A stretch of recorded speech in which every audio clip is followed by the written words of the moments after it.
Let's move on. Well, I just talked about draft. So one of the conversations that I've had with people that really spurred me to have to do this is, kind of flip the channel. Is there was a question posed to me about the Bears draft picks under polls, and people have really been scrutinizing them quite a bit, and I think to some degree with good reason. But I think in other situations, it's like, okay, I mean, we're gonna act like Jaquan Brisker wasn't a decent pick. It was a solid pick. Jaquan kind of rubs me the wrong way sometimes when he throws a tantrum with the media on social media, like on social media, I should say. I'm like, who are you really helping when you do that though? Like, it's almost like you go to social media after a loss to separate yourself from the team and make yourself look better to the public, like that. Who does that actually help when you do that? To me, I think it's kind of childish. I think it's one of the last things keeping him from actually being a leader, because he's not. That's not leader behavior. That's not. That's malcontent behavior from usually a talented dude, because usually a talented player does this. Like, so I've coached youth basketball, I've coached high school basketball, and usually when you got a player that's doing that after a loss, they on social media talking to everybody else about everything that happened, and they like, yeah, that ain't never happened to me. That is a malcontent who is not good. He might be your best player, most talented player, but he's not your leader. And that I wish he would stop doing that. But all things considered, I still think it was a solid draft pick, right? So there's some good ones there.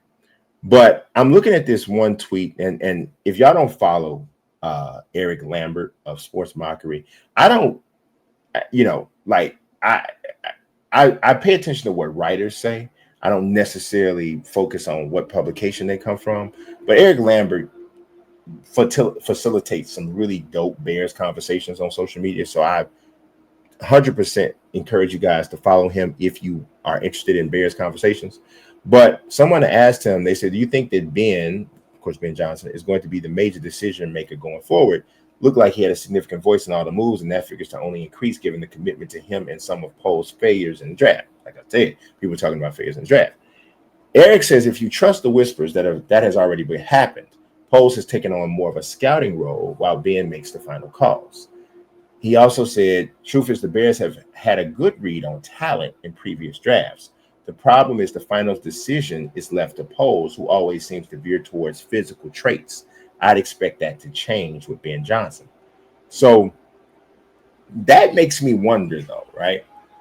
I wonder that if it was Ben Johnson with the number one pick, he was the head coach, and he had the level of control that he seems to have. When that time period rolled around and there was a time to choose between, are we going to trade Justin Fields or move on from Justin Fields and pour all our eggs in the Caleb Williams basket? Are we going to stick with Justin Fields, trade the number one pick, and stockpile a bunch of other draft picks that we could have if we did that? Or what are we gonna do, right? And I'm gonna tell y'all something. I don't have a problem with Caleb Williams. I do feel like we are at a point. And I'm gonna talk about this in a second, where it's time to start to see some things. Like we need to see some proof of concept in a minute, soon. But I'm not totally out on him. I think it would be silly, right, to be like totally out on him at this point. But I just want to tell y'all, I want to ask y'all a question. Like, think about this. Would you rather have Caleb Williams now or have traded that number one pick to, say, Washington? I mean, you could have just flat out drafted Jaden Daniels. I think everybody universally would tell you that was probably has worked out better for Washington, right?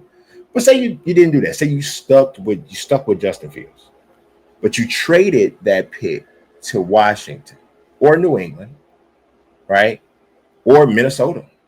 I don't think you would have did that in the division, right? But you did that. You would have had an opportunity at that point.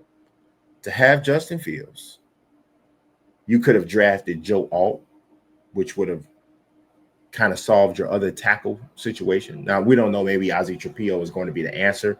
Braxton Jones hasn't been horrible this year, but, you could have, they drafted Rome Odunze in their same draft. You could have drafted Malik Neighbors. I think Odunze's been nice, but I think Malik Neighbors has shown himself to be the best of that really good wide receiver class that we had there. But a lot of them have been really good. Brian Thomas has been really good for Jacksonville. Marvin Harrison's been pretty solid. I don't think he's been as good as the other ones, but you could have had him. You ended up drafting Colston Loveland. You could have moved down. You could have got Brock Bowers. We already see Brock Bowers is arguably second or third best tight end in the NFL right now. Somebody might say he's the best. And not to mention the other picks that you would have added. Would you rather have had one of those players? You still would have had the number 9 pick in the draft, so you still probably could have gotten Odunze. And you would have also maybe had Joe Alt as well. I'll be honest, I think I would have rather had Justin Fields, Joe Alt, and Rome Odunze than Caleb Williams and Rome Odunze. I just, right now, I feel like that. Now, if something happens with Caleb and he flips the script and he just starts killing it down the line, okay, he's changed the whole narrative. But for me right now, that's what I think. And I don't want to make it seem like he's been trash, right? Look at what Caleb Williams has done in his career. What is it? 23 touchdown passes, only 7 interceptions. It's something like that. Not 23 touchdown passes. Yes, it is. It's 23 touchdown passes, only 7 picks for his career so far. And this is through 19 games. He's thrown for 3,958 yards. His completion percentage is 62.4%. So it's not like, come on.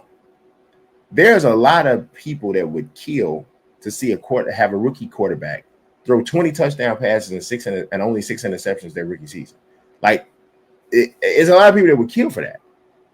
But I think we are at a point where we want him to be great now. And it's understandable if you are a Bears fan, but it probably is a bit unrealistic.